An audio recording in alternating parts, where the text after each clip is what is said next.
Ang sarap, kuya. Ito yung gusto ko, malauhog. Ang sarap ng sabaw mo.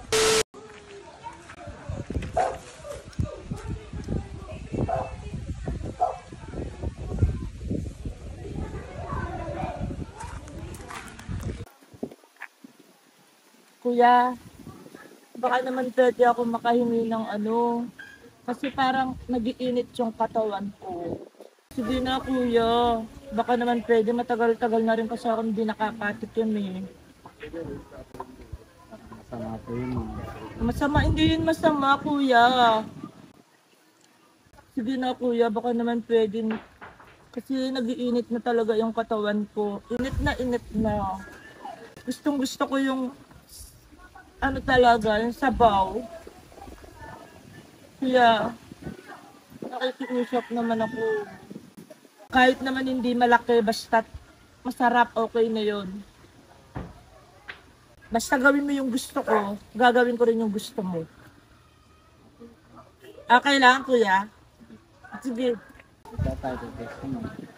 Anong saan pa pwesto, kuya?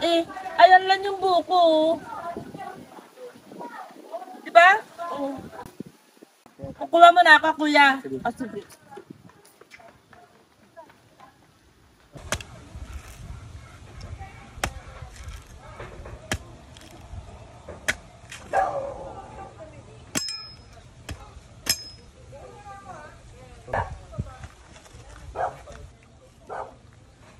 Ang sarap, kuya.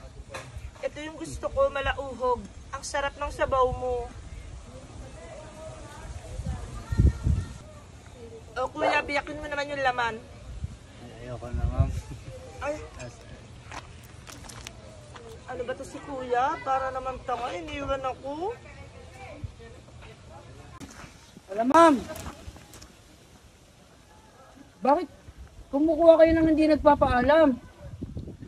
Bakit kuya, nagpaalam ako kanina doon sa lalaki? Sino lalaki? Si kuya, yung pogi, yung nagbabantay dito kanina.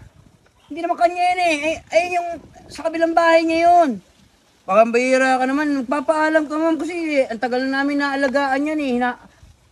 Kuya, parang isang buko lang. Hindi nga pwede.